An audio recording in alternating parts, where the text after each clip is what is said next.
Okay, welcome to Hobby2Business Masterclass. Just to give you guys a bit of a rundown, what our masterclass is we go out and we talk to the people who have done it. Hobby2Business is all about turning your passion into a profit, and we believe that you've got to go out and you've got to talk to the industry specialists and find out how they did it to learn what they need to know. So, today we are here with Troy and Denver, the K Brothers. Welcome guys, thank you for appearing on Hobby2Business, we appreciate it. No worries, man. So, today, for the fans out there, for your fans and all the people that want to know how to turn a hobby to a business, what do you guys do? Like, what is it that? Where did you find your market? What did you do? Reptile breeding is what we do, specialising in python breeding for the pet trade, and well, I found that through Denver. Yeah, I'm always interested in the animals and snakes. I was always terrified, to be honest with you. And anything you get scared of, you kind of have an interest. You want to conquer that sort of scared sort of feeling, I suppose, you know. That interest was intriguing, and from there, just got one python, then got another python. It becomes addictive, like anything that you like a tattoo or anything like that. You know? Yeah, one more and more, and then once you breed something once, just the thrill of getting something out of the egg that you took so long, 12 months to go through, as you know with the birds, Cordy. You know, once it took so long to get that sort of final result, it was just addictive, and we went from there, you know? Yeah, as soon as you're in that breeding cycle, it takes the hobby to a whole new level, and the passion goes through the roof. Look at what I've created. And then the genetics come into it, and then the specialty really comes into it, when you can find specific traits in an animal and zone in on them and start producing the finer quality animals.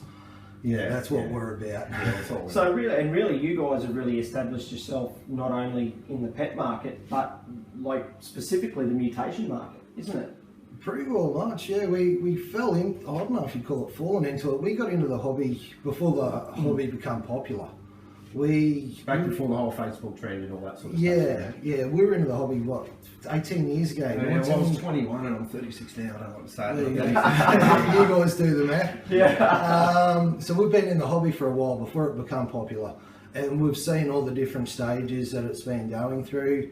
And speaking with you, knowing you along the way, helping us as to watch the trends and all that sort of stuff, we've been really able to hone in on when the mutations, when they were going to be hot, right, this is what we need to be working on.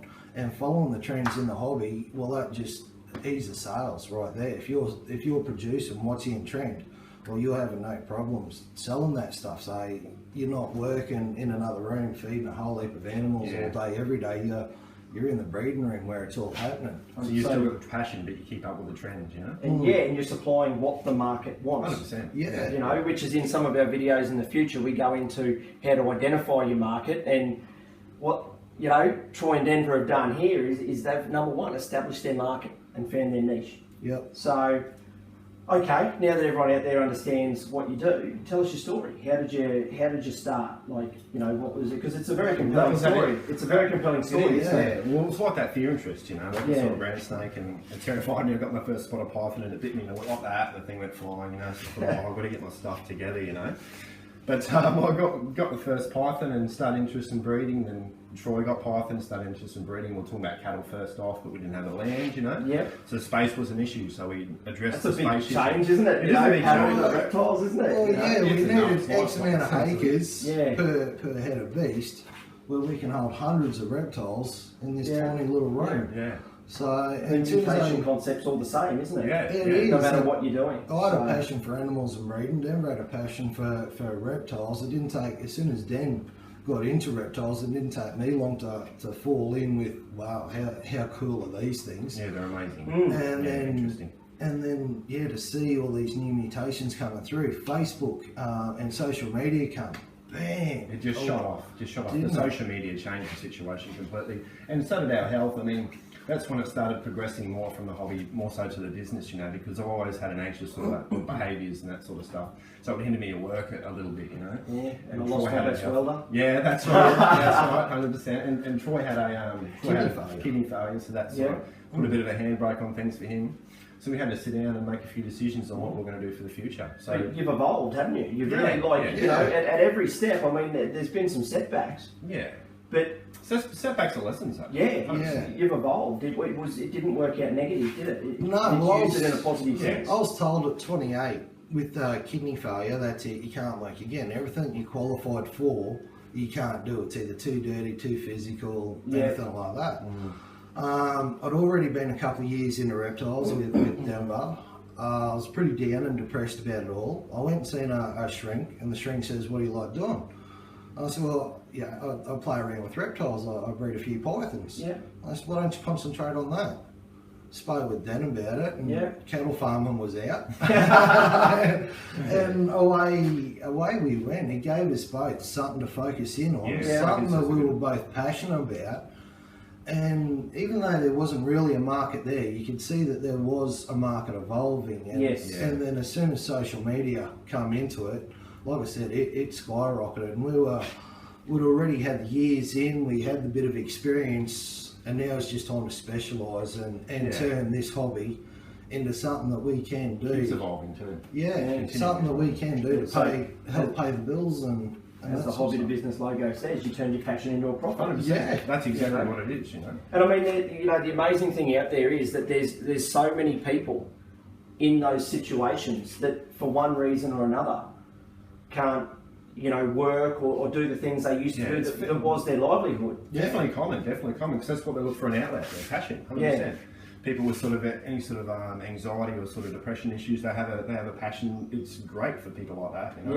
Anyone that's got an injury or anyone that's got any sort of medical condition, it's an outlet. They can turn that hobby into a stream of income that can help them feed their kids, you know. And turn that depression into a focus. You've got to focus a depressed mind, you know. It's and I mean, I suppose that's a lesson out there for everyone that, there's a market there for you in your hobby. It's about how much effort.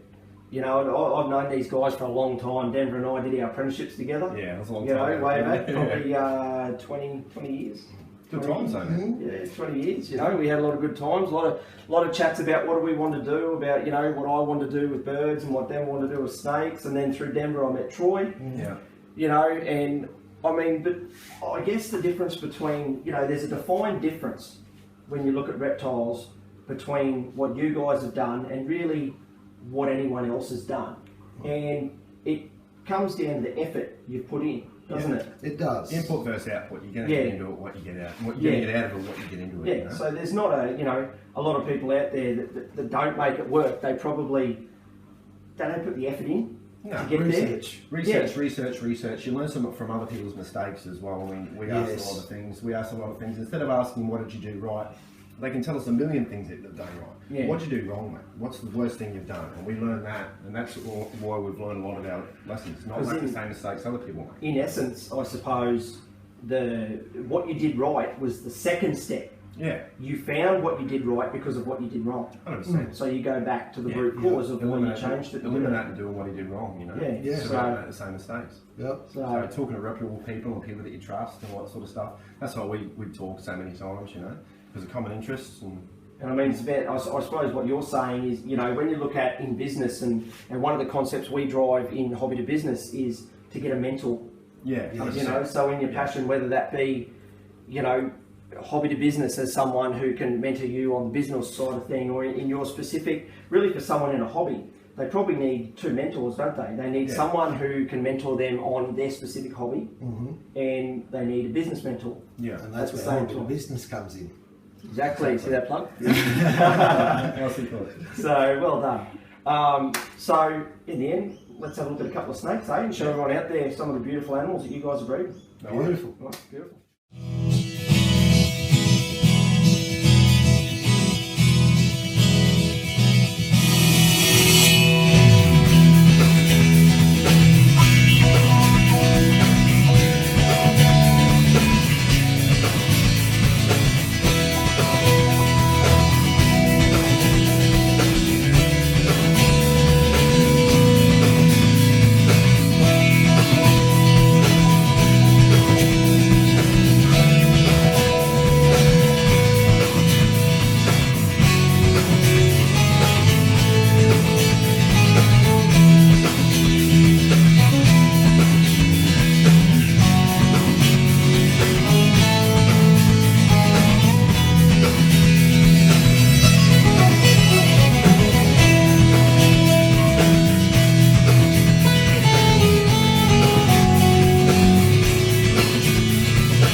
Okay, so here we are. We're gonna pull some of these snakes out now. So if you're not a snake person like myself and a bird person, this is probably where you get a little bit nervous. And I can guarantee you that even though they look big on camera, they're a lot bigger here in person. So it's always good to be a snake person. Cool. Yeah. So tell us, guys, what's the story of these? Now these are an interesting story. These ones, when these first come on the market, this is an albino olive python, and when these first come on the market, they were, oh shoot, I think they were around 40,000 a throw. Wow. 40 to 50, yeah, they were pretty good. Good wow. coin. So the very first one was found in a mine shaft in Townsville. It made it into the breeding programs up north. From there, it ventured out. Now we never had money like that kicking around for one of these things, and that's where networking comes into it. We'd already established ourselves as breeders of the olive python, but we couldn't get into the albino olive python. And networking got us into these things. Through the networking, we found a breeder that had the coin, he had the animals, but he didn't have the knowledge to breed them. And after a year or so of negotiating, we worked out, get a couple of these up in our hands, we'll get some breeding programs going, and away we go. We're one of the world's biggest producers of albino olive pythons. And that's from some guys that, we couldn't afford these things when they first come out. Yeah, that's a massive coin, isn't it? Anyone's sort of, these things. So that's networking, man. And that goes to show, the multiple streams that fit into a hobby. Yes. Yes. There's multiple. Well, that's another. There are people in this hobby that have never owned a snake. The rat people, the rat producers that we buy our rats off of, they've never owned a snake. We know people that go out west and get red dirt for bearded dragons. The amount of jobs that are in just this reptile hobby alone, where you don't even need reptiles, and I'm assuming it's like that anywhere. The bird market, you'd have importers with all your bird product. Yeah, that's right. There's in the end, that's a big lesson to learn really here, is that, once again, we get back to that concept of identifying the market. Just to start with, forget about what you do. Forget about your little niche. It's about understanding there's a whole market out there. Yeah. And once you understand, like Denver and Troy have done, you understood your niche, but you had a better knowledge of the whole market, so you knew to use your niche to get into that market. Knowledge, and that's what you did. Research. Yep. And get as much knowledge as your brain can absorb. It's a golden rule, isn't it? Yeah, golden rule, beautiful golden rule. So, get some big excellent. Yeah, here we go. This is a big one. These are the black-headed pythons. This one scares me through the glass. This one. This one's huge. Oh my god. So how these things come around was Denver got himself a boat for his 21st birthday present. Denver didn't want a boat. Denver wanted some black-headed pythons. Because you can't breed a boat. 100%. Golden rule number 2. So Denver quickly turned around and sold his 21st birthday present and bought himself some of these. Yeah, wow. So that's where the interest was. I mean, seeing it, first got interest in these animals because they were supposed to be hard to breed, That's a massive snake. It's a big snake. That's huge, That's like for anyone, like I'm a boilermaker by trade, and I'll tell you now, that's like picking up a piece of probably 40 or 50 mil diamond around bar. Yeah, that's heavy. There's weight in there, there's a lot of muscle there, so that's huge. And the interest was they were hard to breed. So if they were hard to breed, less people will be able to breed them. Yes. So that's why when I originally started breeding them, before me and Troy got together, picked that because they were hard to breed. Because if there's something, and that's another lesson for the animal trade. If everyone can breed it, then there's going to be a million of them. Yeah, it's easy, everyone's doing it. The market's gone. When you talk to people about finance and stuff, they really talk about not being in commodities, and I suppose to put that term into our hobbies. Yeah. When you've got animals or that anyone can breed that multiply really quickly, they're a commodity. Mm-hmm. Yeah. Don't bother with commodities. No. If you're going to do something, the way I look at it, if you're going to get into a snake and that snake costs $100, why not buy $1,000 snake? Because your payoff's going to be 10 times bigger. Yeah, to feed doing $100 snakes is the same. Yeah. Or $100 snake is the same as to feed $1,000 snake. Yeah, there's a lot more work involved in having to produce all those little cheap snakes and unload them than to just producing a couple of more expensive ones. Yes. The workload is so much less. Time is money. And with your hobbies too, with your animal hobbies, it's about building up. So when you look at what Troy and Denver have done, they've gotten into the market where they can afford to get into the market to start with, and built up, sold, bought the next level, and got in. You know, identified those key markers that you've talked about with animals that are hard to breed. Look to the future. It's always next year. Always next year. Always next year. Always there should be a couple of breeding, like as we say in the birds, you need to be a couple of breeding cycles ahead. Yes. So always plan for the future. Yeah, like whatever you're breeding this year, you knew you needed to breed that 2 to 3 years ago. That the plan was to breed that animal 2 or 3 years ago. But knowing the full industry, whatever you're into, know the full industry. We don't research just the snakes. We research legislation. When are these black-headed pythons going to become available in Queensland pet shops? When that legislation comes in, our blackhead production will go up. So follow the big picture. Understand the market. Yes. Understand the market. Beautiful. So, lastly, to finish off, is there a couple of golden rules you guys have got, something or a lessons learned that you know, other than what we've talked about so far? You've got the best one, I think. Which one? You're arguing one, you know. No, I argue about a lot of stuff. I think the best one is what you said before. Find a couple of mentors, find the people that have done it, find what's worked well for them, find out what hasn't worked. That's a big one. When we're pushing into YouTube now, that's one of our next big steps. We want to go YouTubing.